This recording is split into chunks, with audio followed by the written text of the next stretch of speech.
একদিন এই পৃথিবী ধ্বংস হয়ে যাবে।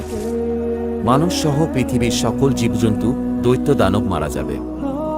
জমিন ও আসমান কম্পিত হতে থাকবে। জমিন ফেটে যাবে, বাড়িগাড়ি পাহাড় পর্বত ধ্বনিত তুলার মতো উঠতে থাকবে। অতঃপর শুরু হবে এক নতুন জীবন, সেই জীবনের নাম আখিরাত। সবাইকে এই দুনিয়ার সকল কাজকর্মের হিসাব দিতে হবে। কে যাবে জান্নাতে, কে যাবে জাহান্নামে। মহান আল্লাহ রাব্বুল আলামিন সবাইকে পুনরায় জীবিত করে হাসরের ময়দানে দাঁড় করাবেন।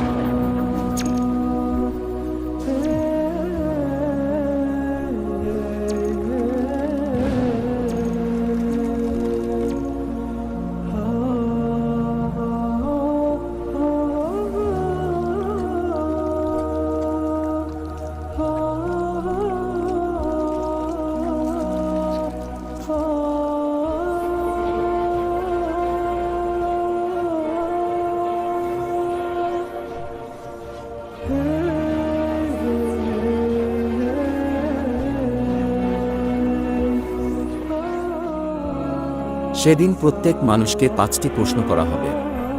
হাদিস শরীফে এসেছে, কিয়ামতের দিন কোনো আদম সন্তান 5টি প্রশ্নের উত্তর দেওয়া ছাড়া এক পাও নড়তে পারবে না।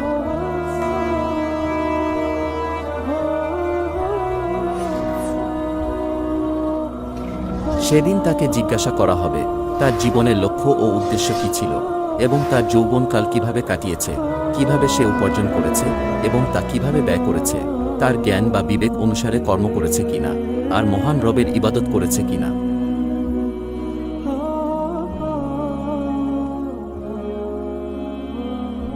সে নিজের স্ত্রীকে আগুনে পুড়িয়ে হত্যা করেছে, অতঃপর সে জাহান্নামী।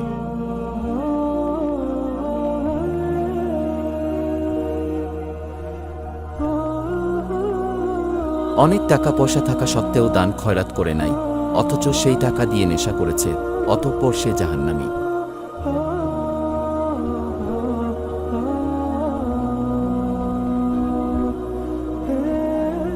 সে একটি মেয়ের সাথে জিনা করেছে এবং সে সর্বদা খারাপ কাজে লিপ্ত থাকত, অতঃপর সে জাহান্নামী।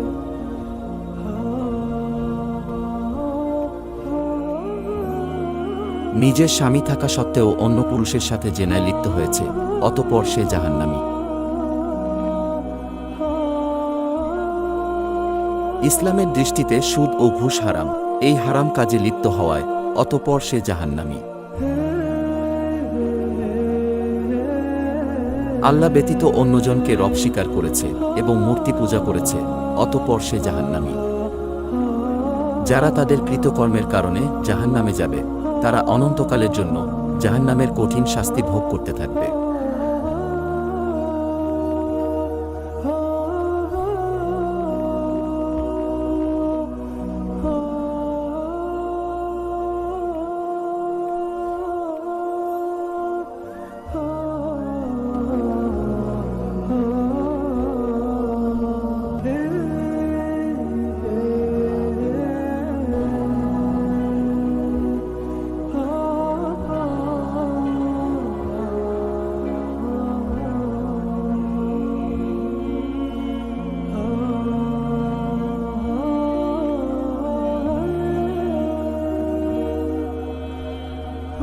এই ব্যক্তি গরিব মানুষের পাশে দাঁড়িয়েছে, দান খয়রাত করেছে, অতঃপর সে জান্নাতি।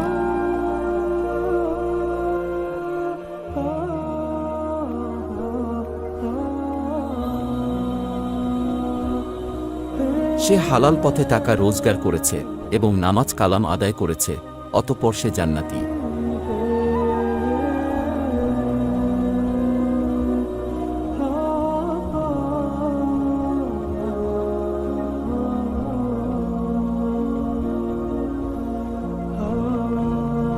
অসহায় মানুষদের সেবা যত্ন করেছে এবং মানুষের উপকার করেছে, অতঃপর সে জান্নাতি।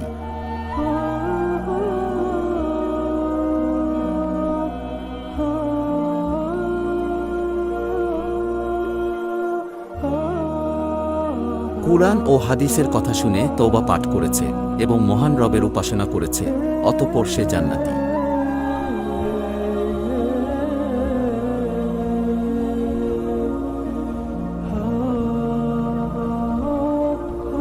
কুরআনের জ্ঞান শিক্ষা দিতে গিয়ে কাফেরদের হাতে পাথরের আঘাতে শহীদ হয়েছে, অতঃপর সে জান্নাতি।